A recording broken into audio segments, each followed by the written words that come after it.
Bismillahirrahmanirrahim. Assalamualaikum warahmatullahi wabarakatuh.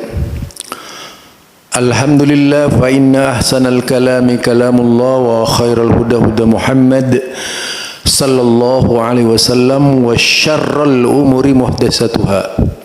Fa inna kulla muhdatsatin bid'ah wa kulla bid'atin dhalalah wa kulla dhalalatin finnar.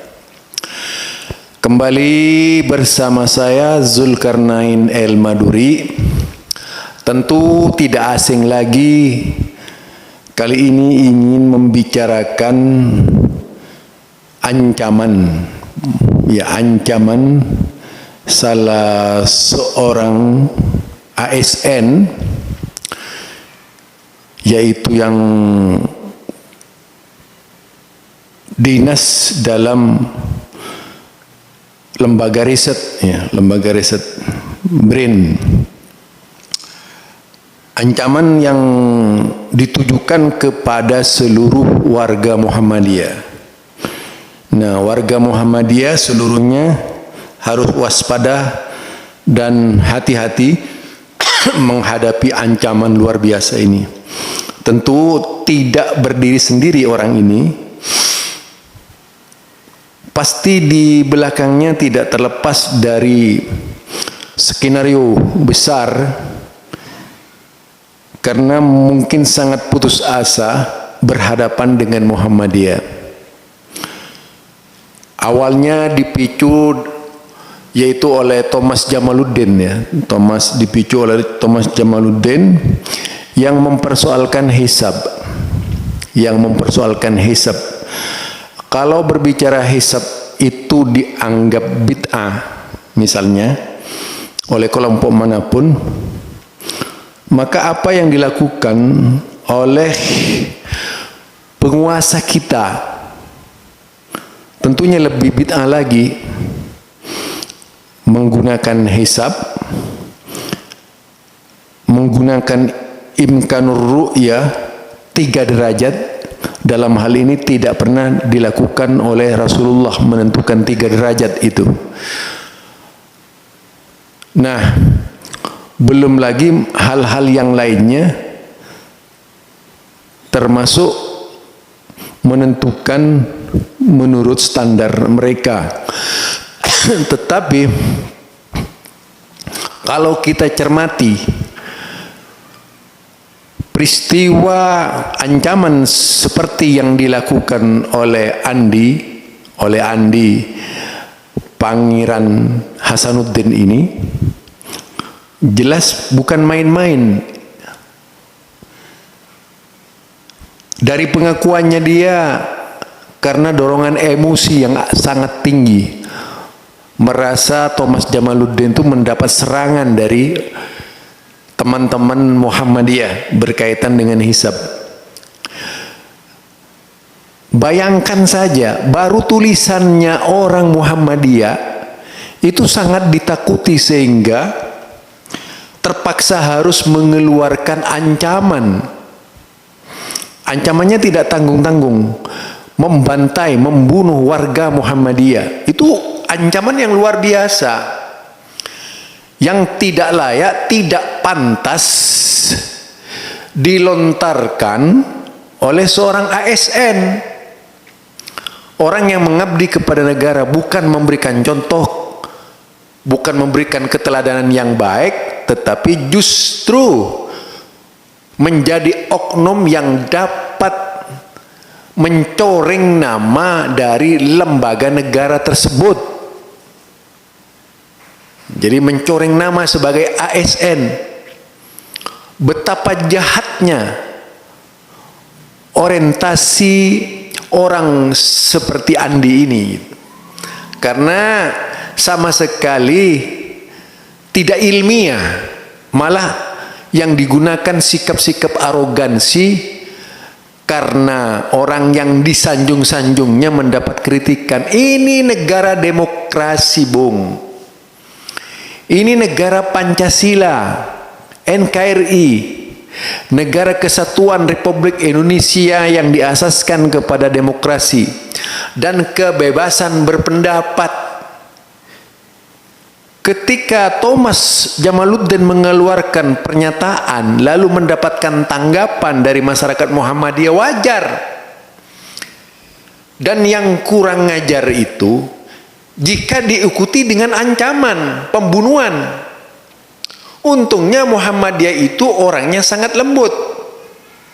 Untungnya orang Muhammadiyah itu sangat beradab.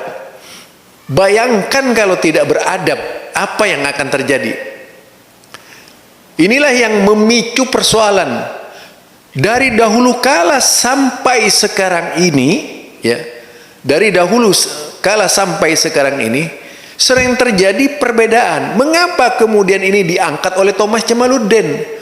Bukan menenangkan umat, tapi kemudian pendapatnya diajukan sebagai pendapat yang paling benar. Seharusnya tidak demikian.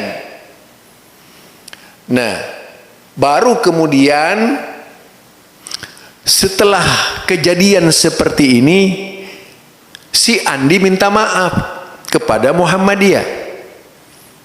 Begitu didatangi ke rumahnya menghilang.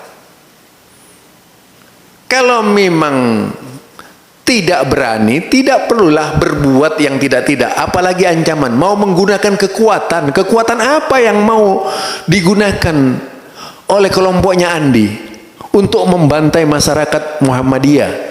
Ada apa sebenarnya yang seharusnya tidak dilakukan oleh seorang ASN? ASN itu harus lebih beradab. Yang bayar itu rakyat. Yang bayar itu rakyat. Uang rakyat yang dimakan, termasuk uangnya warga Muhammadiyah. Jadi ASN jangan bertindak sebagai oknum dalam pemerintahan, tapi memberikan contoh keteladan yang baik.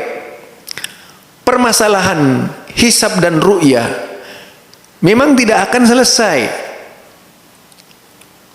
akan selalu menjadi tema perbincangan di Indonesia ini,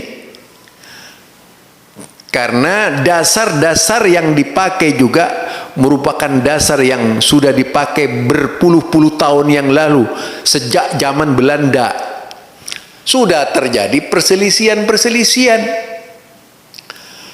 Mengapa kemudian di zaman sekarang ini perbedaan dianggap tidak layak? Bahkan ada statement-statement miring yang diucapkan oleh tokoh-tokoh tertentu dari ormas tertentu yang beranggapan haram hukumnya ketika ormas ini berada di dalam kekuasaan. Padahal di zaman Pak Harto ormas ini suka melanggar. Tetapi ketika kekuasaannya berada di tangan mereka, mereka berteriak-teriak haram hukumnya. Berceramah di masjid mengharamkan pengumuman yang dilakukan oleh Muhammadiyah. Ini yang menciptakan ketegangan. Termasuk di Jawa Timur juga ada tokoh ormas yang melontarkan pikirannya beranggapan bahwa apa yang dilontarkan pendapat Muhammadiyah tersebut adalah salah. Bahkan dikatakan sebagai jelilitan. Padahal di zamannya Pak Harto ormas ini juga suka melanggar. Janganlah kalau kemudian memegang kekuasaan Anda menyebut kelompok lain melanggar pemerintah, padahal Anda sebelumnya adalah pelanggar pemerintah. Jangan karena ada orang Anda di pemerintahan kemudian mengendarai kekuasaan tersebut untuk menampar ormas-ormas yang tak sejalan dengan Anda. Itu pikiran kotor dan tidak bijak di dalam berbangsa dan bernegara. Kalau memang Anda itu bagian dari bangsa Indonesia, kalau memang Anda itu bagian dari negara Indonesia, taatilah undang-undang, siapapun dia. Undang-undangnya jelas sekali, perbedaan pendapat di dalam undang-undang itu dijamin. Pasal 29 ayat 1 dan 2 jelas sekali itu melindungi perbedaan pendapat. Jadi tidak boleh ada orang yang terancam Tidak boleh ada orang yang terpukul, tersinggung dengan perbedaan tersebut, apalagi kemudian mengeluarkan ancaman untuk membantai dan membunuh warga Muhammadiyah. Ini sudah persoalan serius. Bapak Haidar Nasir memperingatkan kepada seluruh warga Muhammadiyah agar lebih hati-hati lagi dengan ancaman pembunuhan yang dikeluarkan oleh mereka. Berarti mereka itu tidak sendiri. Yang kedua, juga Bapak Anwar Abbas mengeluarkan pernyataan yang sama. Harus diadili, jangan dibiarkan orang liar seperti itu. Nanti akan berkembang terus pemikiran-pemikiran liar di Indonesia ini yang tak sejalan dengan demokrasi dan Undang-Undang Dasar 45. Ya, ini barangkali dari saya. Terlalu banyak tokoh-tokoh Muhammadiyah yang protes terhadap keadaan yang ditimbulkan oleh Andi Pangeran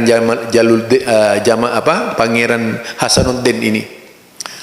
Yang jelas dia adalah seorang oknum ASN, tak bisa dibiarkan dan harus ditindak secara hukum.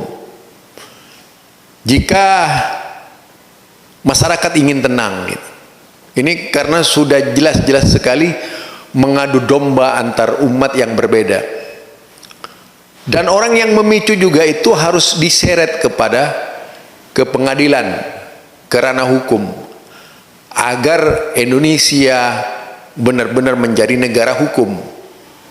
Tidak bisa dibiarkan perbedaan yang diikuti dengan ancaman ini berkembang di Indonesia.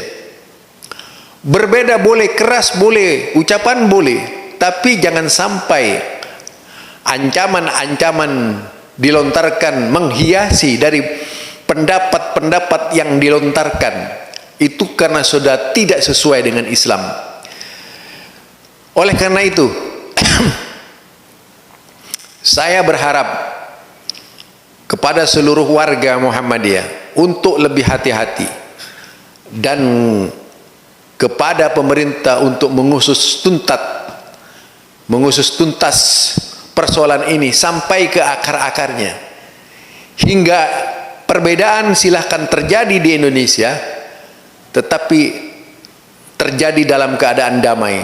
Subhanakallahumma wa bihamdika asyhadu an la ilaha illa anta astaghfiruka wa atubu ilaik. Assalamualaikum warahmatullahi wabarakatuh.